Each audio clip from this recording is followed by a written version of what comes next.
Good evening. This is Thomas-Mink, and this is my final project for Comm500. This is also the front page of my application or my resume for ABC Athletics Company. First on my page is Patricia Trish Thomas-Mink, my name, my email address, my telephone number, little selfie, and on the other side my mission statement, which says, I'm continuing my education in marketing and social media, enabling me to work on getting my paper and my blog up and running. I will utilize my business to help fund the feeding and medical care for lower income pets. On to slide 2. This is my SWOT analysis.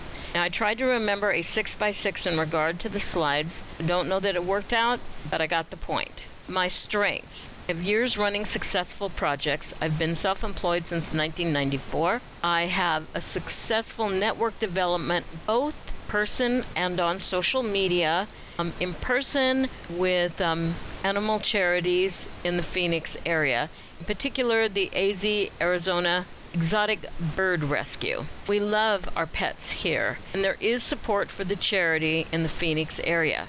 The weaknesses is a new business, not much of a track record. There's time before the profits are seen. I am doing most jobs initially on my own, and my schedule is full. But I will hire and train talent, which will result in cost and time. On the opportunity side, I have a successful media strategy in part because of my education. I'm developing a strong network presence on social media with that. I'm also developing a retail outlet. I will create a customer brand and customer loyalty to the brand, and I will be supported by the community. I can also get creative with accomplishing tasks as needed in the beginning. The threat's always a lack of funding. There's another small paper similar too, so there's competition. The social media platform needs development. I need to sell enough to see profits, and I need to make the paper profitable. On to slide 3. These are my objective goals, or my objectives for goal attainment. I'm going to continue to work towards my master's degree. I'm also developing AV's Urban News, the paper. Now, this is a monthly paper that's delivered bi-weekly, and I want the circulation to be up to 20K by 2019. But let me explain why this is doable. First, it's a formula. For every newspaper that you read, or every newspaper that you have, it is assumed that 4 or 5 people read it. So now we've broken it down to about 5,000, and they go in businesses. So 20 to 100 papers in there, which breaks this down into a doable objective. By the end of the year, I want to hire 1 person to sell space and to hire 2 people to deliver the paper. The second part is I'm going to set up the charity for pets. I will file a 501c3 with the IRS by the end of this year. I will set up a GoFundMe for space and set up a retail operation. These are the goals for 2019 and beyond. Step 4. Slide 4. I keep doing my steps during this presentation. Please excuse me. Slide 4. What is mass media? Mass media is the communication that reaches and influences a large group of people. Combination of traditional and digital media. It defines the topics we care about and suggests how we respond to them. Slide 5. Traditional media is any mass communication available before the digital age. This includes books, radio, TV, newspapers, magazines, and even flyers.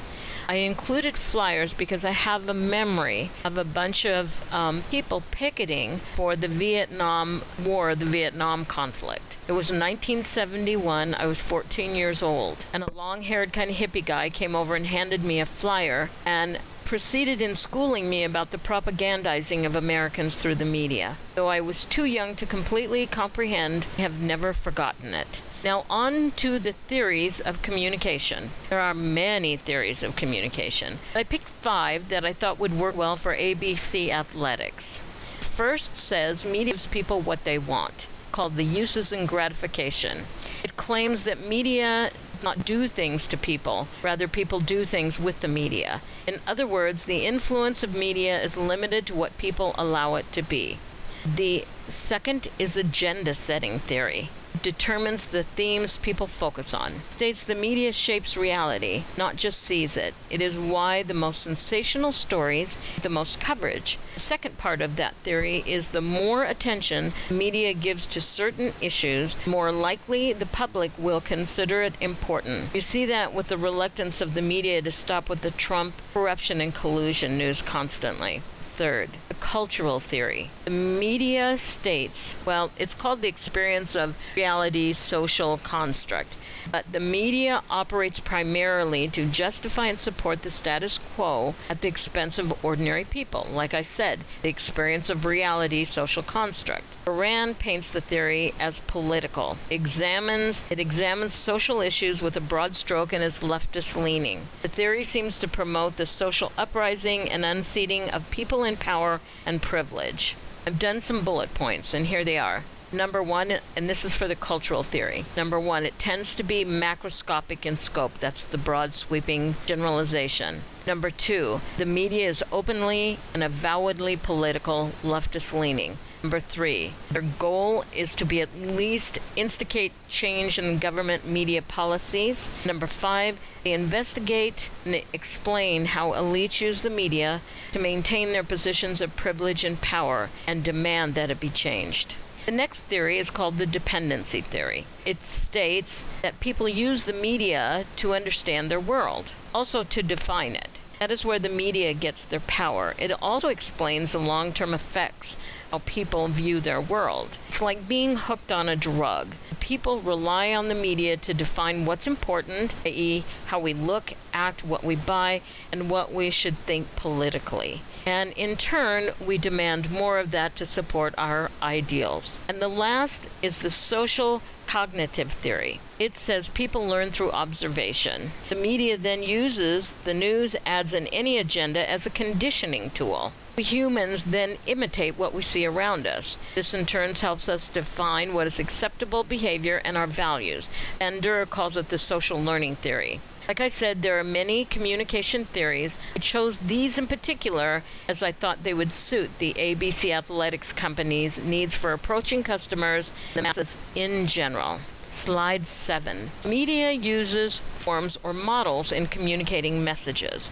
and these are the two that are most suited for ABC Athletics. The first is a traditional ad campaign. We call it the action model. It has a sender with a message, and that message is communicated through a medium like a television, a magazine, a newspaper to the receiver or the public.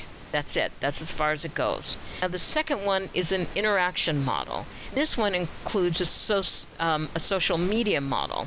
So the company has a message it wants to get to the people, so it sends it out through social media. New yoga pants through ABC Athletics. They send them to the public or the receiver, who then has a capability of responding on Facebook. We like the yoga pants, they look great, wrong color, don't like them. Whatever their response, it's there. It's a way for the company to interact with their public.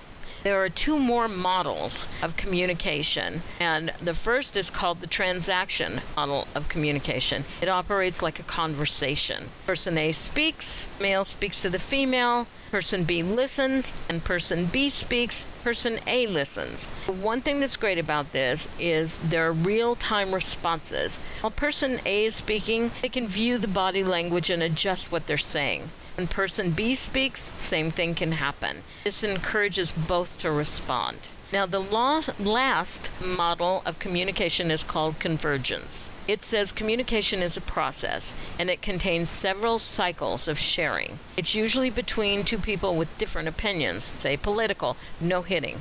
So both the sender and the receiver actively participate, and their basic goal is reaching a mutual understanding, even if the understanding is we agree to disagree. It again encourages both to respond. On to slide 9. Media, it is getting late, media messaging strategies. There are 3 types of messaging strategies. The first is earned media.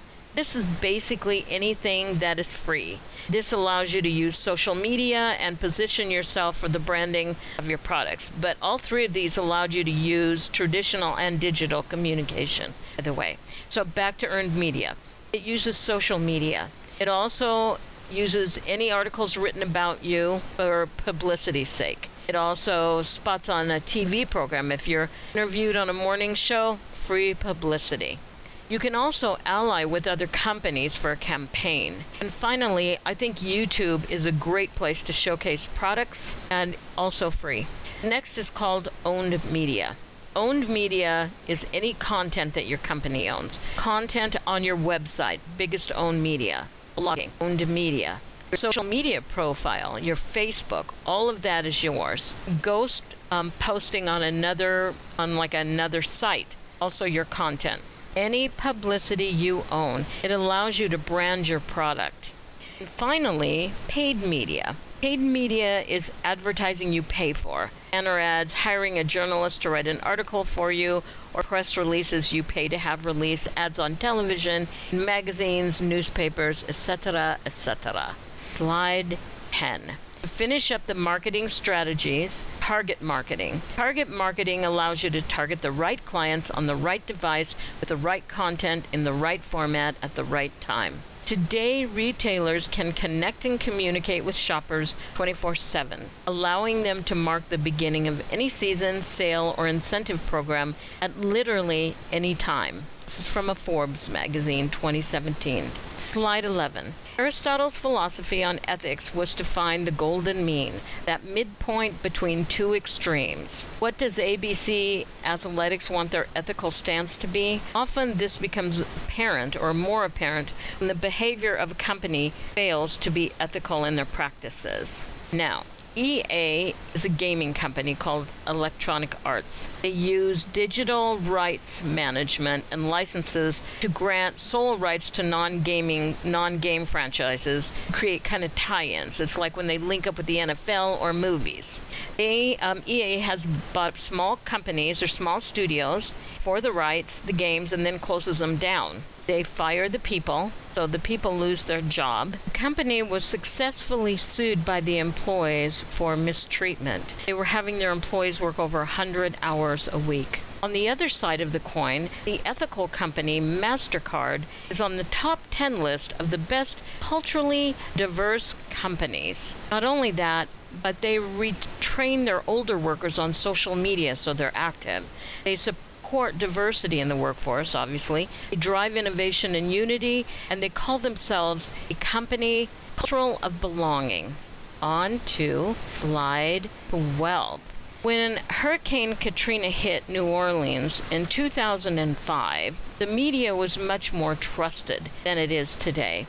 So when the mayor said 10,000 were killed, journalists didn't research the information. They reported it as fact. And we, the public, we believed them. They also fed racial stereotypes, according to an online article on pointner.org. The journalists reported African Americans for being the looters, and the white persons being benevolent or bringing bread and soda.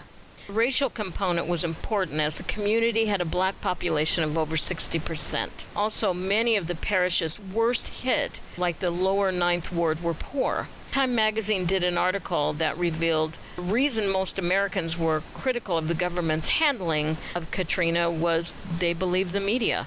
Being first on the scene, breaking news gets the media outlets loyal viewers. This in turn creates revenues. Advertisers want to be on a successful network, so they will sponsor news programs. Media makes billions of dollars with the advertising they sell and that we are exposed to every moment. Brian Bennett was a reporter who just got back from a brief stint as the Baghdad bureau chief for Time magazine. When he put down in a helicopter in New Orleans in 2005, he called it the Baghdad of the Bayou. He said it looked like a war zone. This was a few days after Katrina hit. Slide 13. After the personal computer and the internet, the most life-altering technological advancement was the cell phone. It went public in 1990s, but by the early 2000s, we were able to install apps that paid bills, purchased from sites, read the news, checked stock market, and accessed all media sites, all social media sites. Texting became the new shorthand, and emojis a new way of communicating emotions. The benefits. We can run our businesses and market to our clients on the cell phone. It's portable. You can take it wherever you go. The GPS or location device keeps you from being lost. It can be a security device. You can call for help. You don't have to miss a call, and you can screen your calls. Most companies provide a pay-as-you-go plan, so they seem affordable. There are apps for your banking, bill paying, and even car insurance. It can be secured with passcodes to protect your information. The best of it is they allow for an instantaneous connectivity with family, friends, and clients. It's texting. Even if they can't take your call, and text them. Now, on the negative side, you're focused on a small screen. Interaction with people is greatly reduced. They're expensive. It can foster cheating for students. It can be dangerous. Millions of people have already died in traffic accidents because of texting or talking while driving. Also, walking and not paying attention can cause accidents too. There are studies about the effects of Wi-Fi routers and small screen on people's health. They're big time wasters. They're addicting, and they can create anxiety when you're separated from them. And finally, and I think one of the worst, porn and the sexual exploitation of minors has exploded. On to slide 14. Technology and education. Technology in the classroom permits teachers to become facilitators of content, not just authority figures. With more data available to them on the students' progress, they are better able to be of assistance. Students take more responsibility for learning, and with adaptive software, they're able to move at their own pace. Students also learn skills for the jobs of the 21st century, and technology allows for the accommodation of a unique learning style. There is also real-time feedback for students. And now we are on to slide 15, which is technology in the workplace. Technology in the workplace improves communication with diverse technologies like Skype, the cloud, IoT, virtual conferencing, and shared screens. This allows you to work internationally from home or office. And since you have access to the World Wide Web, you also have access to all information right at your fingertips. Technology allows for greater productivity and efficiency as you can brainstorm and share ideation portals and share databases. This can also foster creativity and innovation. Louis Efron from Forbes magazine wrote an article of how technology-run companies could streamline your life. I want you to hear this. It's quotes. Quote, "The environment will adapt to your needs and preferences, automatically adjusting the lighting, window tint, seat and desk height, and temperature in anticipation of your arrival and the time of day. Using information such as a scheduled meeting in your calendar, the sound of your voice, a gesture, or detection of an implanted RIF chip, the entire room will automatically change to suit your personal likes and will learn when new adjustments are needed." Unquote. People will comfortably work through their days at an office, or their work life can be almost seamless at home. Those are the pros. But there are some cons to this picture Efron painted. Those who work home can blur the lines between home life and work life. It is too easy to check in with that client overseas on your time. You could end up working far more. Also, you feel more isolation even if you stay connected with technology. And when you are reliant on technology, what happens if it goes down? You either need to have a backup plan with a paper trail until it comes up, or work stops for the day. So what can you learn from those marketing gurus? Those companies know how to accomplish their goals. Many organizations utilize social media with great success. Ford Motor, they are the kings of reinvention. They use their own paid media site, but they also use social media. It is why they are still here 100 years later. Sephora brands themselves well. They have communities, an app, and a digital artist to try on makeup. They use social media to gather data and use it to create a satisfying experience and customer loyalty. Finally, MasterCard targets groups like the Cubs to aim their product at for very specific objects. Collaboration and networking. Slide 17. Hurricane Harvey. Time called it the first social media storm, or the first media storm. People reached out all over social media. A tweet heard round the world was 15 elderly people that were stuck in a nursing home. The water was rising and they couldn't get out. It was reposted on Twitter over 4,800 times. It pushed the nursing home to the top of the list for the rescuers, and all people were rescued successfully. Finally, as we wind down here, please consider me for the position of social media manager of ABC Athletics. I have the education and the skills you need to move your marketing department forward on social media. I'm active on social media and network well. We can develop a strategy that will include an ongoing relationship with our clients on social media, a branding campaign on our website and app, and finally an advertising campaign to take ABC to the next level. Slide 19. My first support is always my family. But close to it, or next to it, is Alcoholics Anonymous, an organization that supported me since 1989. There's always a hand if I need an extra one, and they support my journey. I'm also active on social media, Facebook, Twitter, Instagram, and LinkedIn. I've had some clients for 20 years that support me, and I'm also active at St. Teresa's Catholic Church. I thank you for this class, and I thank you for your time.